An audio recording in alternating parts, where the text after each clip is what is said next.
नमस्कार, आपके साथ मैं हूं साक्षी जोशी और इस वक्त की एक बड़ी खबर मैं आपको ये बताना चाहती हूं कि जो कानून पूरे देश में लाने की बात कही गई है वो 6 महीने पहले ही जब मध्य प्रदेश में लाया गया तो उसने 70% मंडियों की कमर तोड़कर रख दी। तो जो कानून एमपी में ही नहीं चला वो आखिर पूरे देश में कैसे चल जाएगा? जो कानून एमपी में मंडी खत्म कर रहा है वो आखिर पूरे देश में मंडियां कैसे बचा लेगा? ये देखिए, आप पूरा आंकड़ा देखिए कैसे कितनी सारी मंडियां हैं पूरे आंकड़ों के साथ, मैं आपको स्टैट्स के साथ, और ये मेरे स्टैट्स नहीं है, ये खुद मध्य प्रदेश की मंडी बोर्ड के स्टैट्स हैं जो आप ई अनुज्ञा वेबसाइट पर देख सकते हैं। और ये एक एक मंडी का पूरा क्या हश्र हुआ है इन कानून के आने के बाद। तो ये देखिए, मध्य प्रदेश में ही जिस पिक्चर का ट्रेलर बीजेपी की सरकार ने दिखाया और फ्लॉप रहा, पूरे देश में वही पिक्चर बीजेपी क्यों दिखाना चाहती है?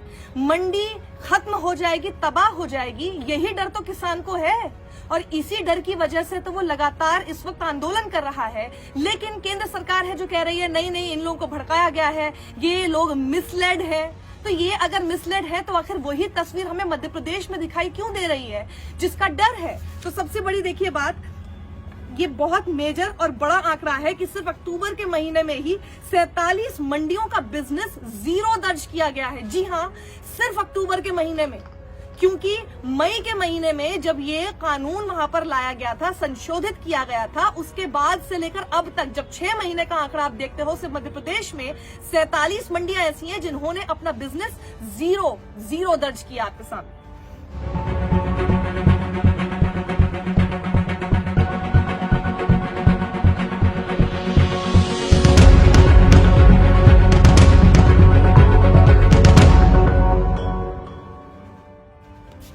तो जरा सिलसिलेवार ढंग से जानते हैं कि आखिर 6 महीने पहले हुआ क्या था। देखिए, 6 महीने पहले मध्य प्रदेश की सरकार ने अपना एमपी कृषि उपज मंडी अधिनियम 1972 को संशोधित किया, इसे इनैक्ट किया, model mandi act on May 1।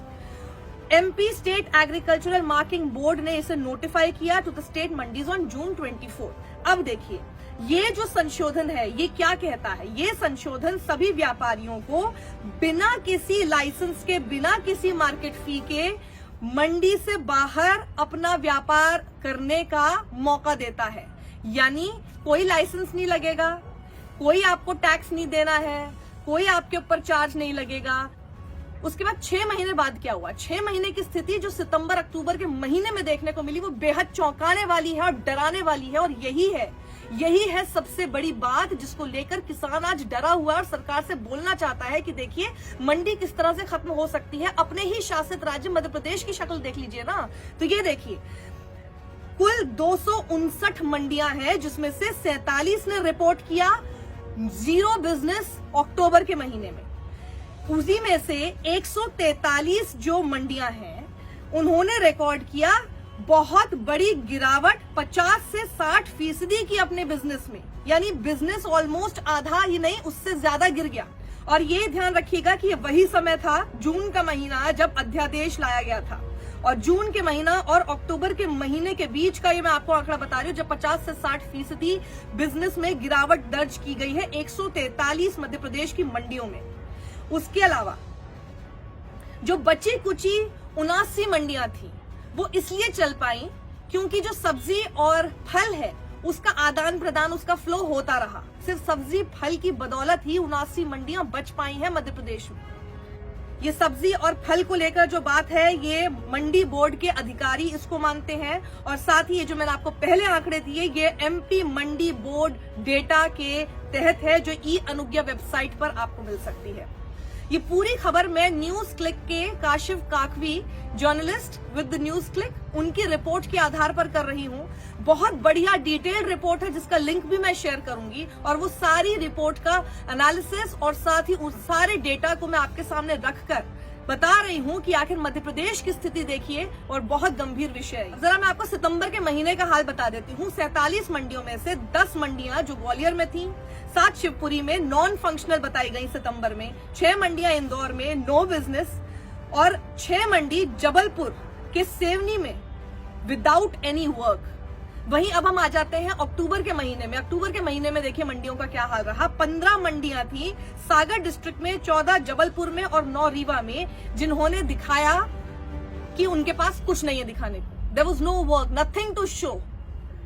अब इनके अलावा आप समझिए कि 298 सब मंडी है। अब सब मंडी क्या होती है? सब मंडी वो होती है जो कि सीजनली काम करती हैं। ये सब मंडियों का तो हाल ऐसा रहा कि यहाँ पर कुछ काम ही नहीं हुआ, ये बिल्कुल बंद होने की कगार पर पहुंच गई। 298 सब मंडियां मध्य प्रदेश की, और ये सब कुछ पिछले 6 महीने में ही सामने आया है। बोर्ड ने माना कि वो लोगों की तनख्वाह, उनकी पेंशन तक नहीं दे पा रहे हैं पिछले कुछ महीनों से, और आगे कैसे देंगे इसकी चिंता बनी हुई है, कैसे होगा ये सब। अब आ जाते हैं जरा, बोर्ड ने अभी तक टैक्स कितना कलेक्ट किया। आपको पता है बोर्ड का जो टैक्स कलेक्शन है वो अभी तक 64% पिछले फिस्कल के कंपैरिजन में गिर गया है।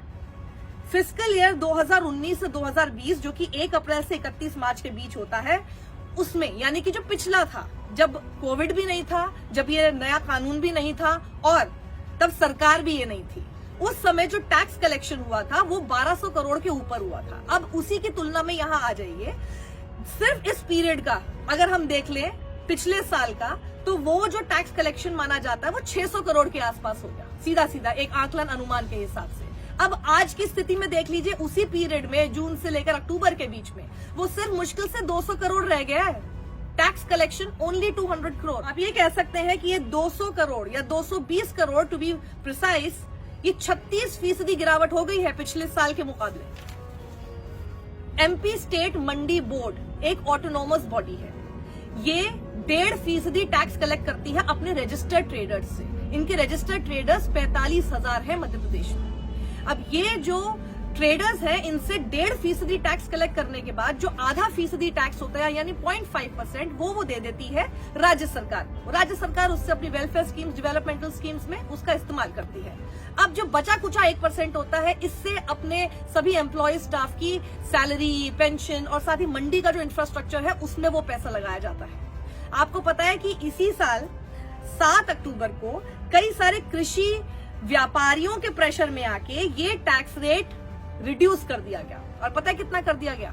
0.5%, यानी सिर्फ उतना ही जितना कि सरकार के पास जाता था। वो 1% जिससे मंडियों की जो एम्प्लॉयज हैं उनकी सैलरी, पेंशन जाती थी, और साथ ही उनका इंफ्रास्ट्रक्चर में यूज होता था, वो पैसा मंडियों को आगे बनाने के लिए इस्तेमाल होता था। वो सब पैसा अब टैक्स के रूप में आ ही नहीं रहा है। तो सैलरी कहां से देंगे, पेंशन कहां से देंगे, और साथ ही मंडी में आप, इसका मतलब उसके इंफ्रास्ट्रक्चर में पैसा लगाना ही नहीं चाहते। तो क्या मंडी को खत्म करना चाहते हो, इसीलिए नहीं लगाना चाहते? स्टेट मंडी बोर्ड के ऑफिशियल्स ने इसको लेकर ऐसा नहीं है कि प्रदर्शन नहीं किया था, प्रदर्शन किया था। ठीक इसके 4 दिन पहले 3 अक्टूबर को इन लोगों ने अपना विरोध प्रदर्शन किया था, पर कौन सुन रहा है? कौन सुनता है? यहाँ इतने सारे किसान बैठे हुए हैं, उनकी नहीं सुन रहे हैं, तो उनकी कौन सुनता? किसी ने नहीं सुनी। जब से ये नया लॉ वहां पर आया है, MP government hasn't purchased any farm produce, यानी अभी तक एमपी गवर्नमेंट ने सिर्फ गेहूं को छोड़कर और कुछ खरीदारी नहीं की। सोयाबीन की बात करें जिसका एमएसपी 3,850 है प्रति क्विंटल, मक्का की बात करें जिसका एमएसपी है 1,825 प्रति क्विंटल, मूंग की बात करें जिसका एमएसपी है 7,050 प्रति क्विंटल, ये सारा कुछ अपने एमएसपी से भी नीचे के रेट पर बेचना पड़ा है किसानों को। सिर्फ गेहूं है जिसे अपने एमएसपी पर खरीदा गया है, और बिल्कुल बम्पर तरीके से खरीदा गया है। उसका एमएसपी 1,925 प्रति क्विंटल है, और उसको खरीदारी में एमपी गवर्नमेंट जो है, मतलब एमपी जो राज्य है, वो टॉप नंबर पर है इस वक्त। 129 लाख टन एक साथ खरीद लिया है, टॉप पर पहुंच गया है, और सेकंड नंबर पर है पंजाब। गेहूं को छोड़ के बाकी सबकी तो बिक्री नहीं हुई है। तो ये मैंने आपको स्थिति बताई कि मध्य प्रदेश में जब ये कानून लाया गया, अब आज मैं दिसंबर में आपको खबर बता रही हूँ, तो ये तो 3 महीने और आगे, 2-3 महीने और आगे कर लीजिए, तो ये कम से कम 8 महीने पहले की बात मैं आपको बता रही हूँ। 6 महीने के अंदर का मैंने आपको आंकड़ा बताया।